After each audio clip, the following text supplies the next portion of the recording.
the signaling that sends to mitochondria is there is only way you could possibly be in ketosis every day, and that is you are starving to death.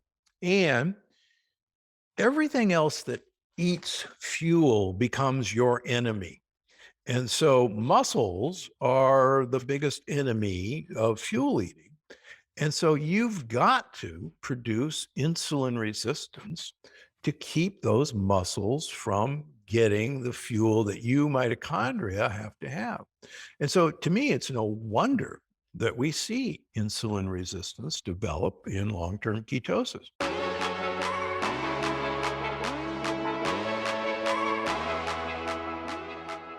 Hello, hello, and welcome to A Whole New Level. This is Dr. Casey Means, co-founder and chief medical officer of Levels. I am so excited to welcome Dr. Stephen Gundry to the podcast today.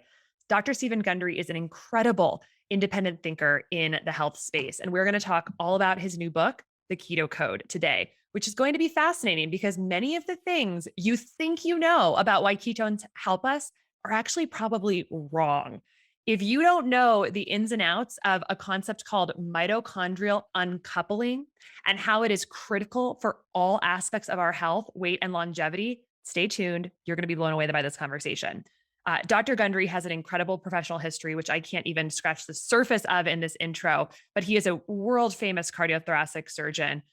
He is a top heart surgeon in the world with several medical patents to his name. He has hundreds and hundreds of scientific papers and book chapters that he's written. He's written 8 incredible books. He was the chairman of cardiothoracic surgery at Loma Linda and has performed more pediatric heart transplants than almost anyone else in the entire world. So we are so lucky to have him here to chat with us. He actually left his surgical career when he realized how food could prevent almost 100% of heart disease and totally shifted its career towards focusing on getting people to learn how to eat properly and avoid heart disease and surgery. So welcome to A Whole New Level, Dr. Gundry. Well, thanks for having me. So thrilled to have you here. So I'd love to start by having you share a bit about your professional evolution. We share a similar thread in our paths in that we left the surgical world in order to help patients through food. And I'm just so interested in how this unfolded for you. So can you talk a little bit about how after doing like thousands of heart surgeries and being so deep in the cardiothoracic surgery world, you decided to leave and realize that you could maybe make possibly a bigger impact by helping people understand their diets and their holistic health? Yeah, my life changed. It's about 27 years ago now when I met a patient from Miami, Florida, who I call Big Ed in all my books. He's a real person. He was a 48-year-old gentleman who was diagnosed with inoperable coronary artery disease. That means you couldn't put stents in, you couldn't do bypasses because everything was clogged up. And he would go around the country to centers like mine at Loma Linda, where idiots like myself would take on just about anybody. I guess, ego or whatever. Now, he everywhere he went, he was turned down, and nothing you can do for him. So he'd spent about 6 months doing this, and he arrived at my office at Loma Linda, and he brought in the angiogram, the movie of his heart from Florida 6 months earlier. And I looked at it and I said, I got to agree with everybody. There's nothing I'm going to be able to do for you. They're right. And he says, yeah, that's what everybody says. But here's the deal. I've been on a diet for the last 6 months and I've lost 45 pounds. Now, this guy was 265 when I met him, Big Ed. So he was over 300 when all this happened.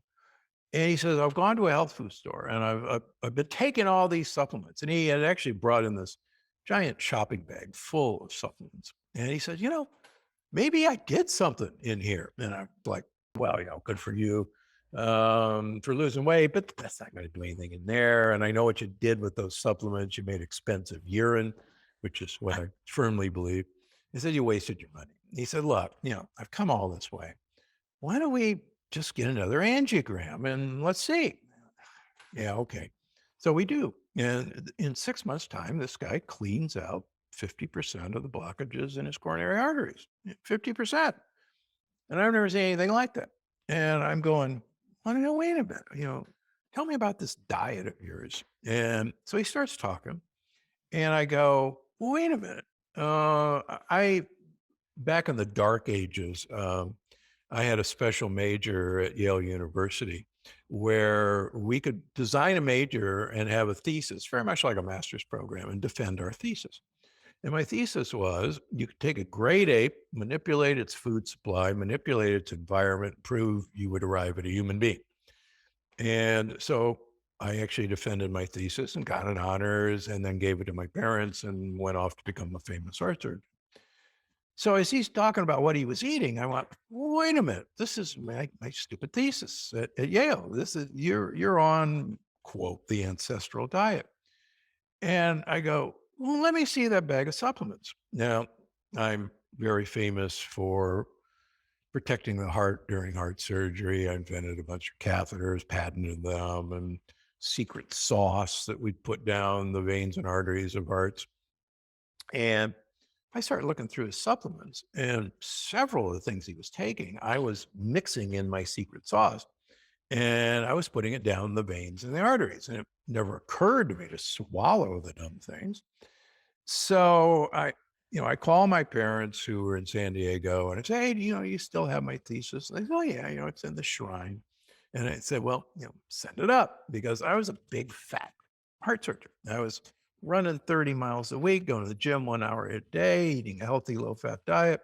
And, I had migraine headaches doing baby heart transplants and, arthritis. I had braces on my knees to run and, pre-diabetes and horrible cholesterol.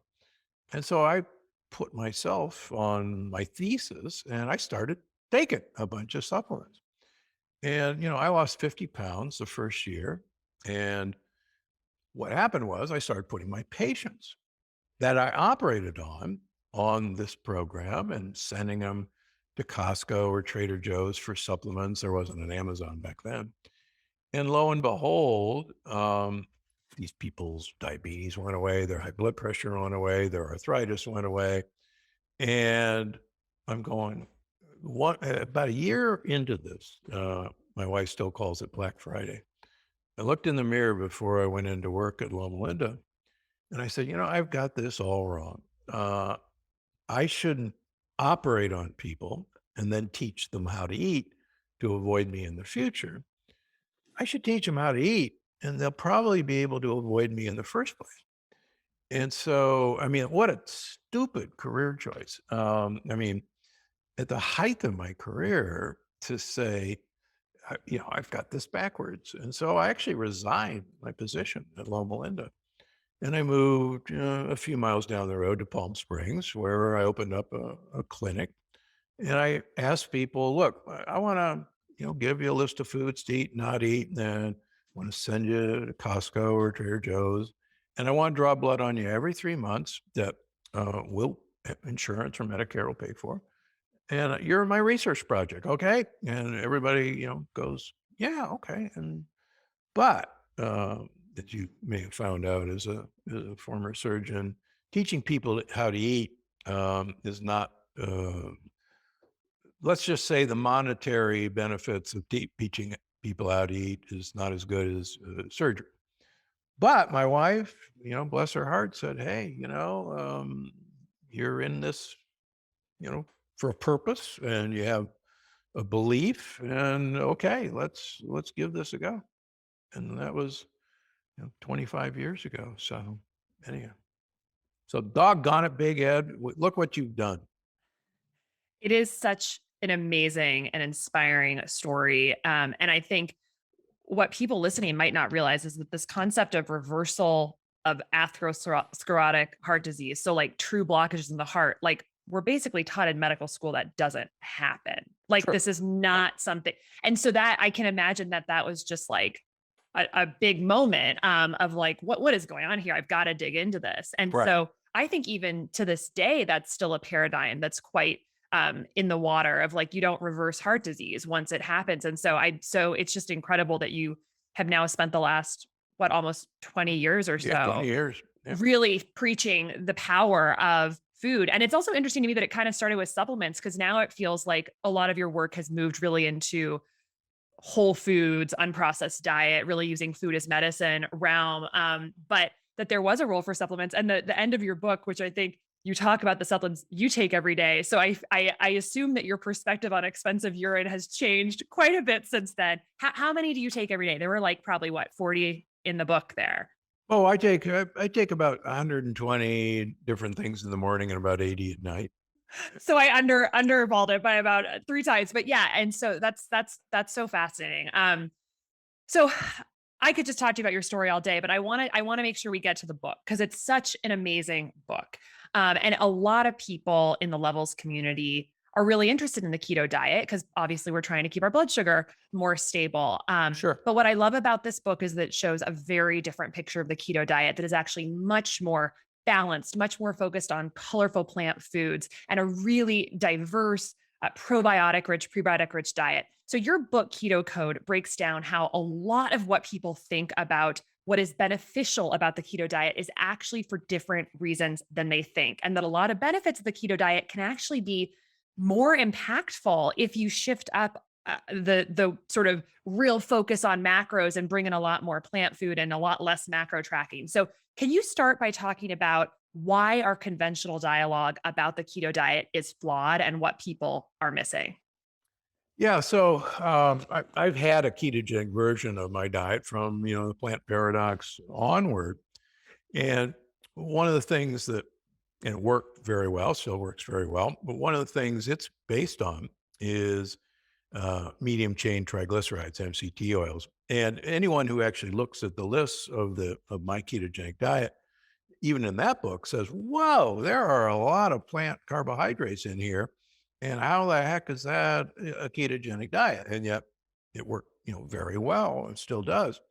So when I was writing my last book, The Energy Paradox, I like to back up my explanations with cold hard research, and I firmly believe that ketones were a great fuel, and that your brain loved them, your muscles loved them. They were the perfect fuel, and that ketones, being in ketosis, made you an efficient fat burner, and that's why you lost weight. Sounds really good to me. Well, so I wanted to back this up. So work out of Harvard and also the NIH in humans show the exact opposite. Um, at full ketosis, only 30% of energy needs are met by burning ketones. The rest is primarily free fatty acids. And even at full ketosis, the brain, which supposedly thinks ketones are the greatest thing since sliced bread, but we don't want sliced bread, but no. Uh, the brain still needs 30 to 40% glucose as a fuel.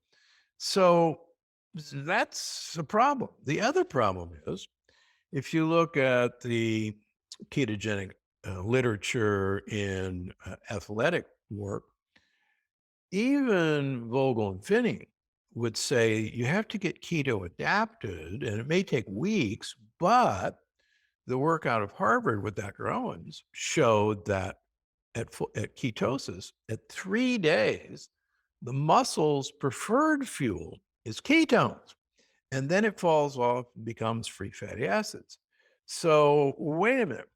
Finney and Vogel are saying, well, your exercise tolerance is going to really plummet for maybe 2 weeks.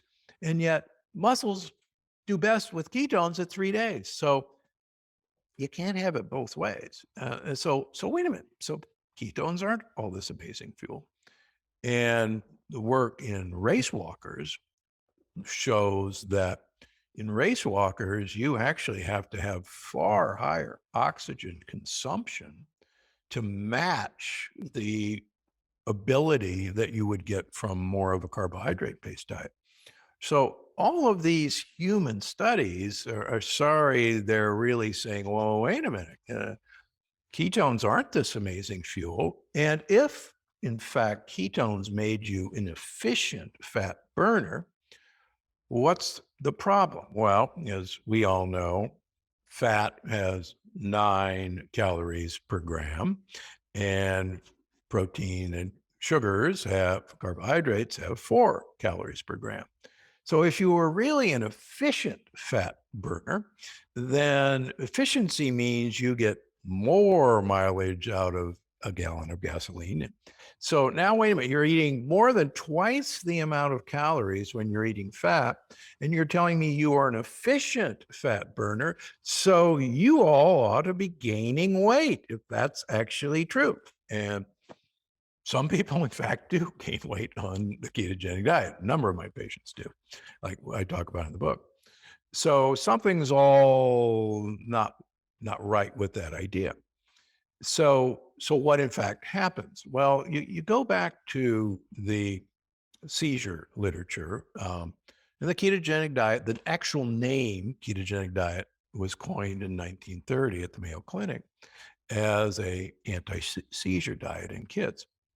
And the original ketogenic diet was 80% fat, 10% carbohydrate, and 10% protein. And it was very effective. Over 50% of kids got major reductions in seizures. The problem was, as any of us who've had kids or now have grandkids, it's nearly impossible to deprive carbohydrates from children, number one. And number two, it's pretty impossible to take carbohydrates away from adults. So what I found fascinating in the seizure literature was the ketogenic diet fell off when drugs came along. But in the 1990s, it had a resurgence as an MCT oil-based diet. And what they found was that they could get the exact same effects using MCT oil as the predominant fat, but they could introduce far more carbohydrates and far more proteins and still achieve the anti-seizure effect. And that got me really intrigued because now here's a workable diet, if you will, without this overload of just concentrated fats. And so I wanted to know, okay, well, if ketones aren't this miracle fuel, what exactly are they doing? And it turns out a professor by the name of Martin Brand wrote a beautiful paper in the year 2000, and everybody has to read it. I hope you've read it. And he argued, it's called Uncoupling to Survive. And on the surface, it makes absolutely no sense until you begin to understand what he was trying to say. In extremis, if you're starving to death, you are pouring out ketones right and left. Mitochondria are the final common thing that keeps us from death. And if you're starving to death, mitochondria have to be protected at all costs. And the way you protect mitochondria is basically to not make them work so hard. And as I go through in the book, there is an elaborate system that we have built into our mitochondria where we can take a lot of the protons that would normally be coupled to oxygen and to produce ATP and uncouple them from oxidative phosphorylation and basically waste protons out of trapdoors, emergency exits. And in that way, the mitochondria doesn't have to work as hard and is protected from the significant damage that occurs during oxidative phosphorylation that I ramble on in the book with the Mito Club and everything. So he argued, and then subsequently went on to show in some fascinating papers that if you look at very long-lived human beings, they have the most uncoupled mitochondria of anybody. And now you go, wow. Now, one thing I didn't put in the book, but I like to mention on a podcast, the other part of that is, okay, wait a minute. You're starving to death and you're going to tell mitochondria to waste fuel. That's really stupid. You should tell mitochondria to be very fuel efficient because there's not much left. Well, part two of that is, okay, you've got to tell mitochondria to protect themselves, but simultaneously, you tell mitochondria to make more of themselves to carry the workload. And I like to use the example of a dog sled. Let's suppose we have a dog sled and we have one dog pulling the sled. Well, the dog can pull the sled, but you're not going to go very fast and you're not going to go very far before the dog gets tired out. Why don't we hitch 5 more dogs to the dog sled? And just for the analogy, the dog's a mitochondria. And now we're going to go a lot faster. We got a 6-dog sled. We're going to go a lot farther, but we now have to feed 6 dogs instead of 1 dog. And so the beauty of mitochondria, as you and I know, is they have their own DNA and they can divide without the cell they're living in dividing.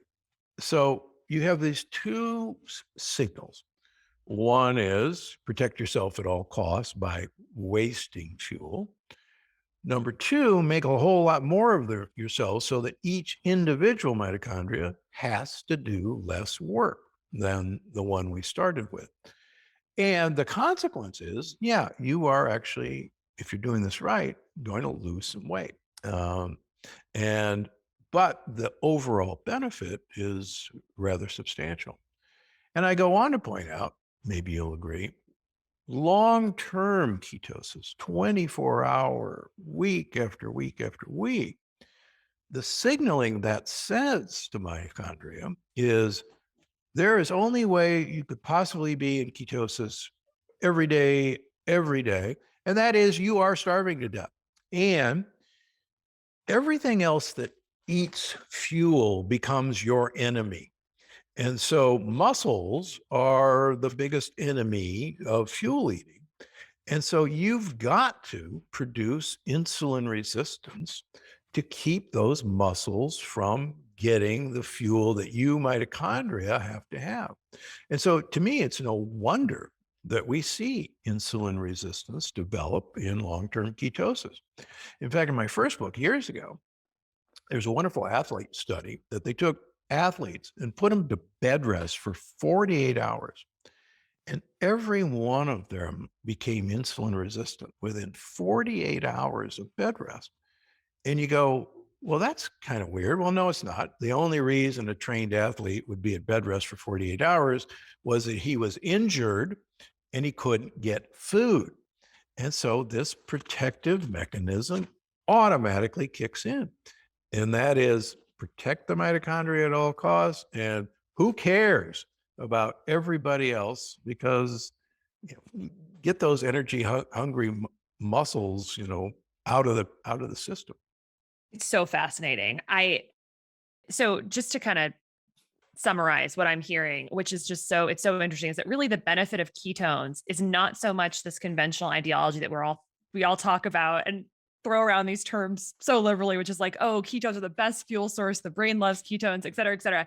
But it's more that they're a signaling molecule, which is actually telling the mitochondria that a certain state is present, i.e. maybe starvation, and that they need to protect themselves by having mitogenesis, producing more of them. So each one has less work. And then also doing this process of mitochondrial uncoupling where they're actually just leaking out, wasting protons. Protons or electrons? Protons. Protons. Yep, Okay. yep. And so this is the part I wanted to dig in with you more because I was having trouble wrapping my head around how does the wasting of protons lead to weight loss? Is it because you are also stimulating more mitochondria, and so you're more efficient at burning through free fatty acids that might otherwise go to fat storage, or what is the mechanism behind how mitochondrial uncoupling leads to weight loss? You literally have to have more calories to produce the same amount of ATP. And yeah, so it's literally true fuel wasting. And on the initial take, it's like, what a stupid idea. But as I talk about in the book, at rest, you and I, our mitochondria are 30% uncoupled.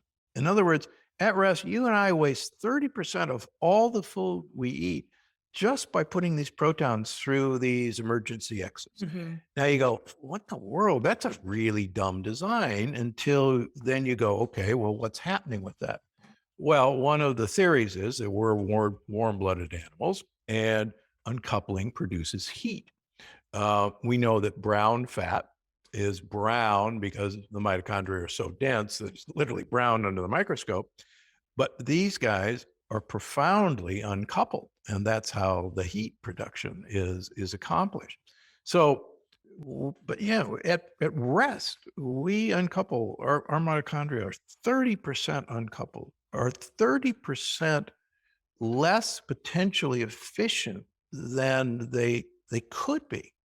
Mhm. So, and then that goes, okay, why, what's the other reason? And that's because as more and more of us are getting focused on mitochondrial dysfunction as one of the big underlying factors in almost uh, all disease processes, is that mitochondria making ATP is hard work and incredibly damaging. So probably at baseline, um, preventing that damage from happening is really kind of built into our basic design. So whether it's making heat, whether it's preventing, undue oxidative stress in mitochondria. Mhm. I mean, when these there's 5 uncoupling proteins, and when they were discovered, I think in 1978, a long time ago, everyone went, what the heck are these guys doing here? What are these guys doing? And now we know that, boy, these things are actually really essential. The other cool thing, I think, there's, I talk about in the book, there's the the theory um, of aging that goes into the cost of living hypothesis in aging. And that is, in general, very small animals have very short lifespans because they have a very high metabolic rate in general, and very large animals in general have a much longer lifespan because, in general, they have a lower metabolic rate, and that makes us all feel good until you look at birds, and birds screw the entire idea up because birds in general are very small, and yet a parrot in captivity can live 100 years, 80 to 100 years. In fact, years ago, I wanted to buy a cockatoo, and went to this crazy bird lady, and she said, how old are you? And I said, hey, I'm 40. And she said, well, who's going to take care of the bird after you die? And I go, huh? And she said, you have to show me, is it going to be your child? Is it going to be your sister? Because the bird is going to outlive you. And I'm going, wow, this is a nutcase. And but she wasn't nut. She was right. And a hummingbird in captivity can live 10 years. And a hummingbird has a heart rate of 1,100 beats a minute, brrr. Yeah. And so people go, well, what the heck? Well, it turns out that birds have incredibly uncoupled mitochondria. Mm. And so, man, Brand's right. Uncoupling to survive carries a lot of weight with me now. Ha ha ha. No pun intended. There were some great puns in the book. People should definitely read it for that reason alone. But some good fasting puns. That's so. I don't want to get sidetracked on the hummingbird. I was thinking about it a lot like after reading your book, and because you'd think like they need so much ATP for their high heart rate, and so why would they uncouple so much? Like because they actually have to produce all that ATP, and they're doing so much work to bring in all the nectar.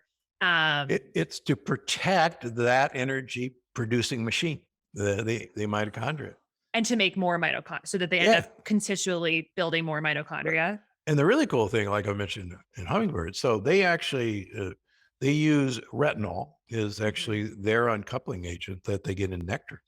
And Mm. what's fascinating is when we give them all the colored sugar, they actually aren't getting any retinol. So maybe we're doing them a disfavor by doing that. Interesting. Yeah. Interesting. So the next super cool part of the book. So we've talked about mitochondrial uncoupling and really like the takeaway is like, you don't actually want to go on a keto diet.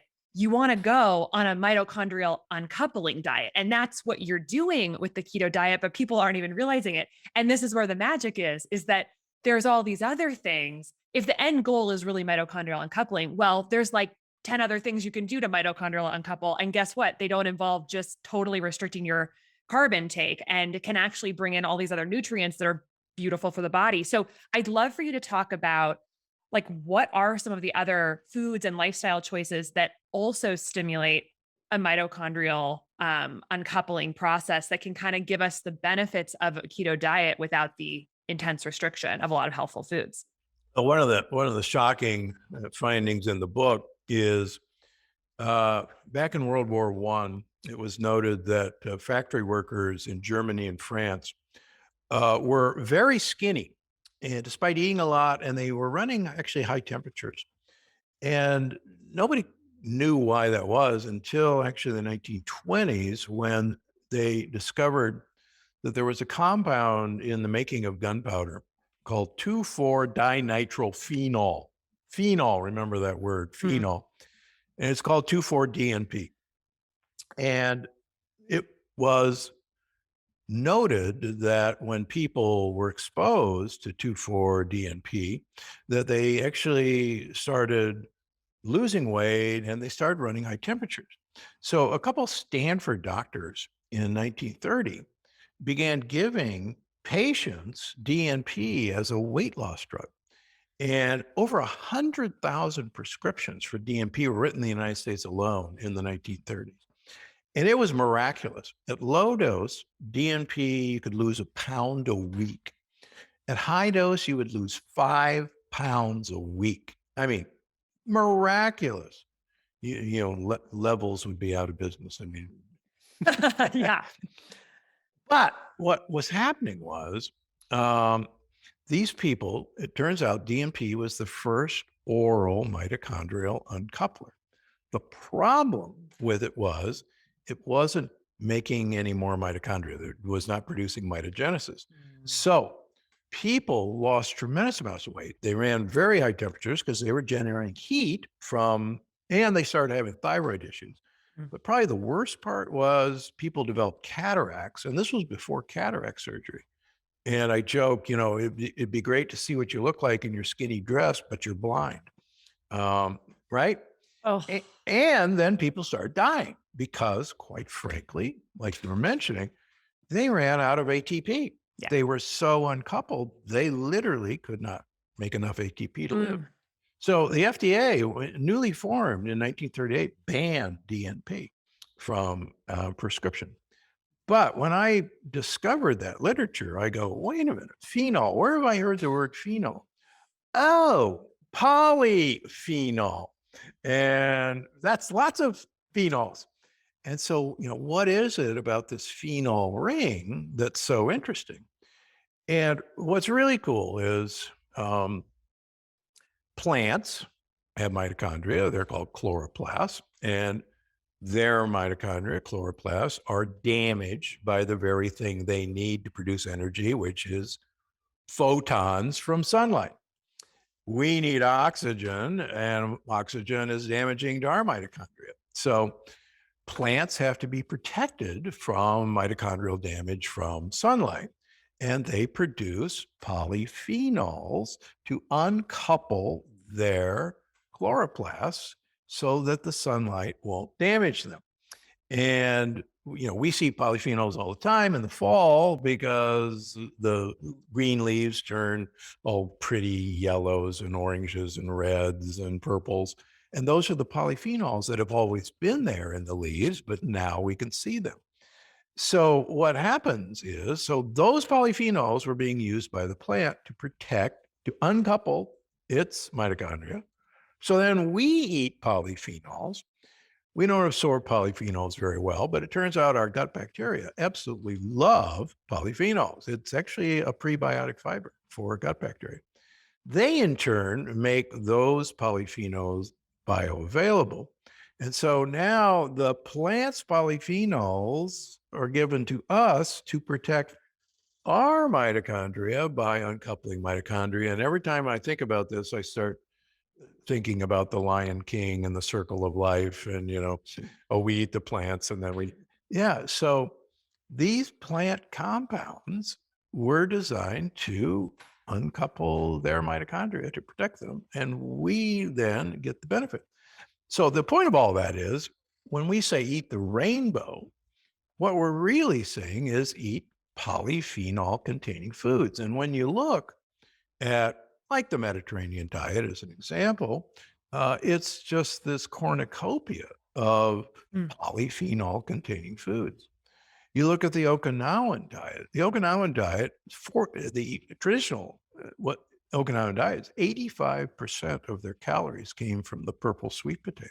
mm, And the purple sweet potato is just a giant hunk of anthocyanin, mm. polyphenols. So, wow. It's amazing, and I think it's also interesting because you talked about this in the book. I think a lot of people think that the reason we want to have polyphenols is for antioxidant capacity, and you were saying, it's actually so much. Maybe not even that. Maybe not that at all. Actually, a lot of it is really what this is doing to the gut, and then the gut producing metabolic byproducts that are incredibly helpful for our for upregulating uncoupling proteins. Is that Yeah, accurate? that's Okay. exactly it.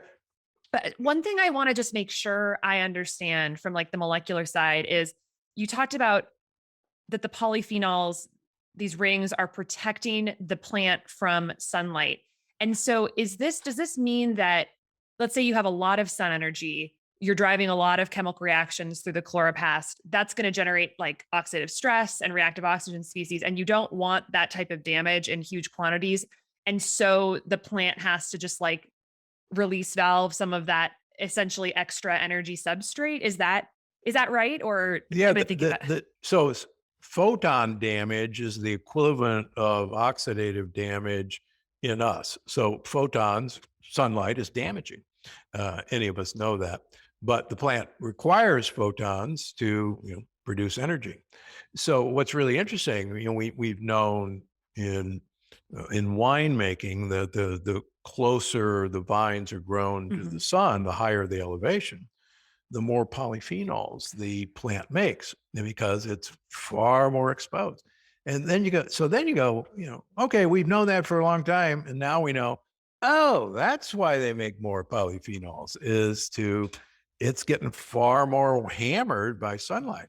And so you've got to repair the damage. The other thing that's fascinating that I talk about in the book is melatonin. Yeah.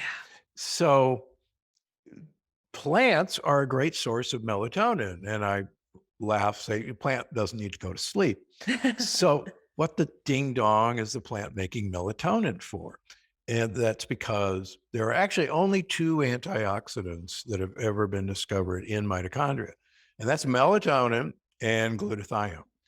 And I talk about in the book.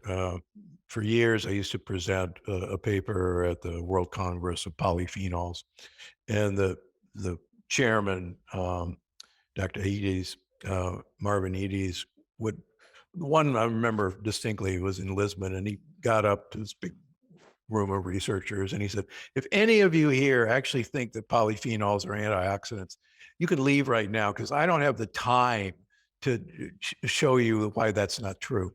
And I went, "What? Huh? Maybe I better leave." But he was absolutely right. They are not antioxidants, and our traditional antioxidants like vitamin C, vitamin E, Right. have no effect on mitochondrial antioxidation. It's melatonin and it's glutathione. Now, vitamin C can regenerate glutathione, and vitamin C can regenerate vitamin E, but it's not for mitochondria.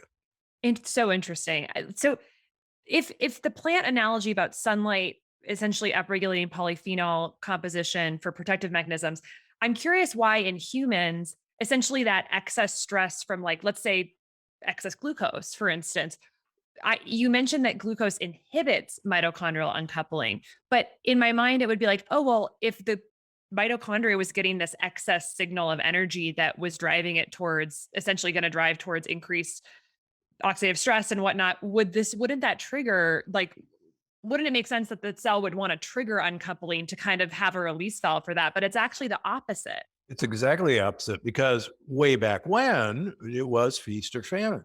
Right. And for instance, there's actually huge books written about this. Great apes only gain weight during fruit season, only. And, we inherited those genes.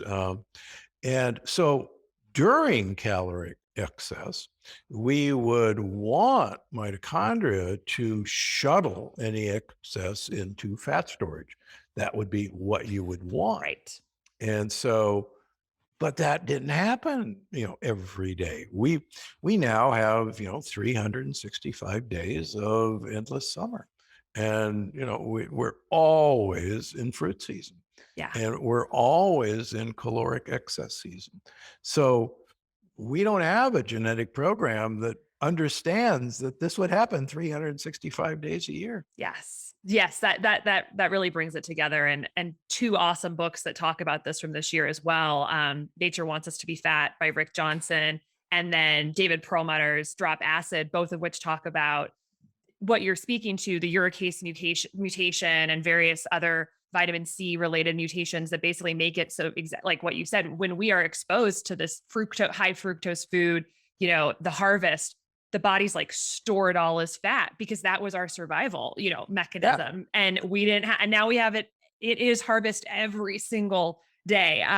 But there were several other things you mentioned that can upregulate uncoupling process in the book. Things like, I think I remember like vinegar and even red Yeah. light and MCT oil. So what is kind of like your go-to list of like, these are mitochondrial uncouplers, diet and lifestyle wise, that people should be thinking about? Yeah. So the great thing about MCT oil is that MCTs, medium chain triglycerides, are absorbed totally different than any other fat. They absorb directly without a chylomicron carrier from our gut.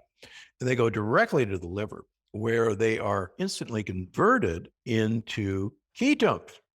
So you can get ketones by having MCT. So since we're talking about fruit, you could have a bowl of fruit and have a tablespoon of MCT oil, and you would actually produce ketones, even though you ate that old stupid bowl of fruit. So that's a really great trick and explains why I use MCT, in my program. The other thing that I think is exciting is MCTs were named for the Latin word for goat, which is capra. So capric acid, caprylic acid, etc. It turns out that 30% of the fats in goat and sheep milk are MCTs, medium chain triglycerides. And so you can actually get MCTs by eating goat yogurt, goat kefir, sheep yogurt, sheep kefir, sheep cheese, goat cheese, and get the benefits that you go, oh, wait a minute, cheese is bad for you. Well, it turns out in an upcoming book, some of the longest living people in the world are goat and sheep herders. And I go into why that is, because they're uncoupling their mitochondria because they're making ketones, which is kind of fun. Mm. And the other thing that I talk about, we're now beginning to realize that cold therapy and heat therapy actually are working by producing uncoupling of mitochondria. And I think the unifying theme is, okay, mitochondria, if they sense an incoming stressful event, whether that is starvation, whether that is extreme heat, whether that is extreme cold, they go into, we got to protect ourselves at all costs. And the mechanism that is built in is we uncouple. And because hard times are about to happen. I learned this as a heart surgeon. Not me, but colleagues discovered heat shock protein. And we use that in heart surgery to prepare hearts for a prolonged period of ischemia, cross-clamp the aorta. And again, we said, oh, there's this miracle protein called heat shock protein, and it protects the heart. Oh, good, we want that. Well, it turns out that heat shock protein uncouples mitochondria. And you go, son of a gun. And the same thing with, acetic acid vinegar. Vinegar is a short chain fatty acid, and short chain fatty acids, like vinegar, like acetic acid, like butyric acid, butyrate, are really good mitochondrial couplers. And getting back to how we started this, you really want your gut microbiome to have a lot of things to eat to produce, butyrate, to produce acetate, to produce other postbiotics that I've written about. And yet you're not going to get that from, a ketogenic diet. Mm. Fiber. We love I, fiber. I'm a fiber evangelist. So I was just like, had a lot of hell yeses during reading your book because it's just, I've always felt this way about, I mean, about the keto diet. I'm mostly plant based and uh, I mean, honestly, follow very similar to like what's in your book in terms of what I eat. And I've been able to stay with my ketones actually being between zero point 0.7 and 1.2 most days on a largely plant based diet. And it's actually, yeah, the book really helped me figure out why this kind of might be the case. And so there's not one path to get to this end state, which I think is what your book really opens up for people. It doesn't have to be this really restrictive thing. It can use the physiology to understand all the different ways you can get at the same positive outcome. And fiber and basically supporting the microbiome so they can support you being a really big one. One question I had, kind of getting molecular here about short chain fatty acids, was are they acting as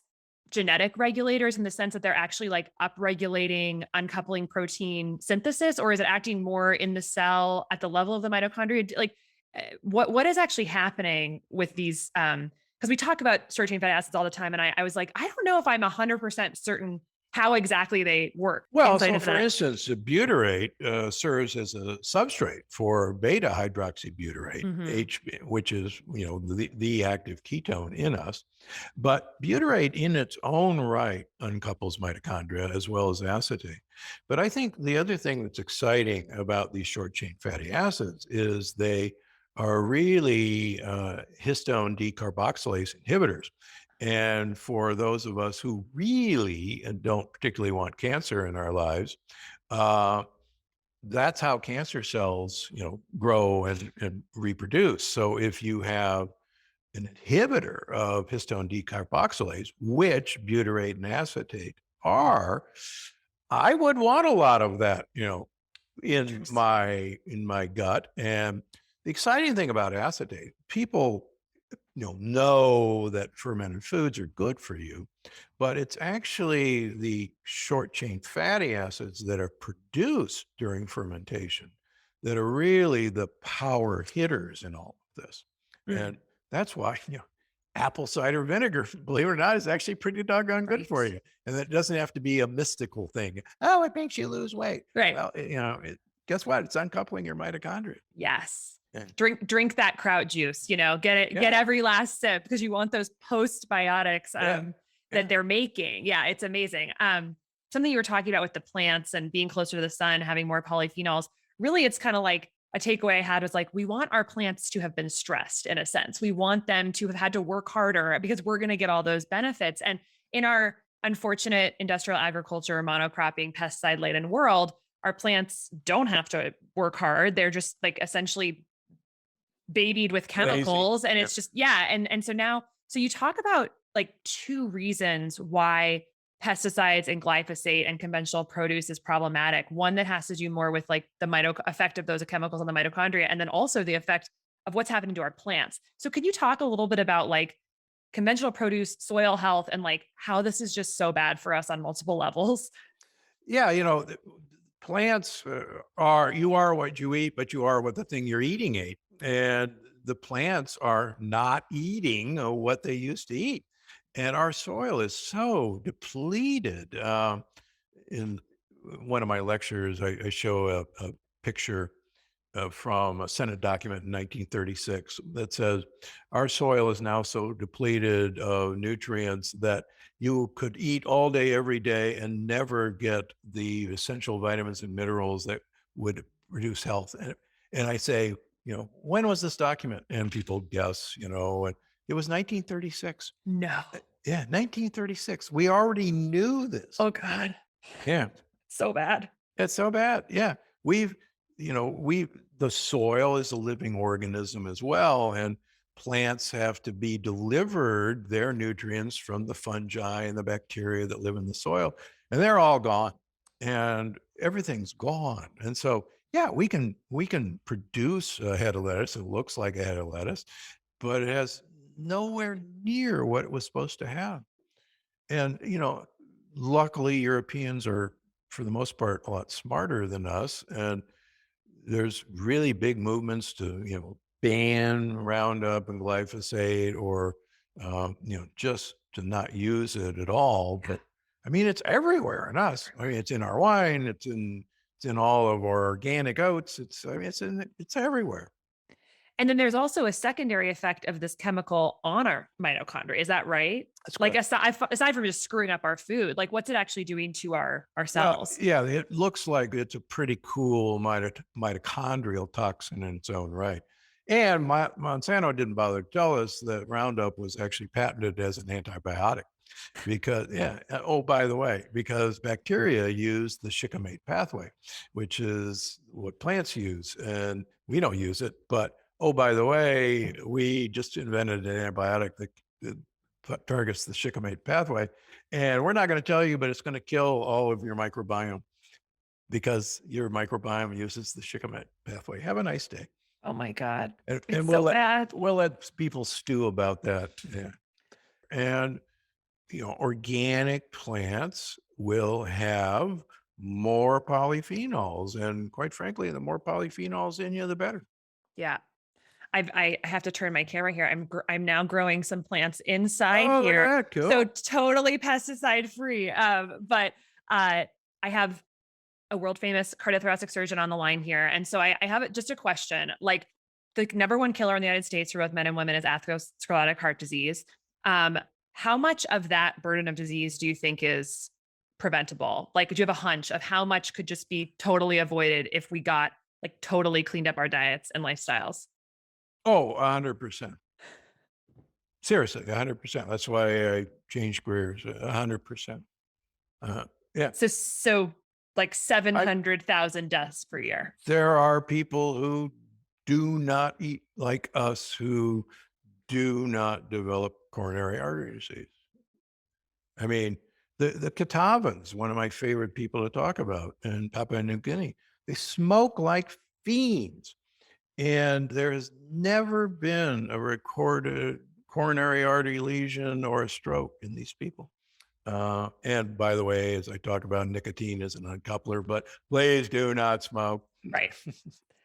Well, I think that's a good note to end on because that is a note of empowerment. It is in our control. It is in our control on the tip of our forks, the answer. And I am so grateful for the message you are putting out into the world. It has inspired me. It has inspired my career, and I know is going to inspire people listening to this conversation. So you're doing incredible work, and I just want to commend you and thank you so much, Dr. Gundry. Well, I'm going to keep doing it. You won't be able to avoid. um, anything you want to call out in terms of where people should find you, what they should be following? Well, I have the Dr. Gundry podcast, and you can find me on YouTube, Instagram. You can find me at drgundry.com. You can find me at my website for supplements and food, gundrymd.com. And you're taking patients? Oh yeah, I still see patients. I see patients 6 days a week, even on the weekends. This is Friday. I've got a full schedule tomorrow and Sunday. Yeah. And on the seventh day, I don't rest. I'm at Gundry MD, so I actually work 7 days a week. Oh my gosh. So I Well, better have, good uncoupled mitochondria. you better. Yes. And everyone get the book. Thank you so much. All right, take care.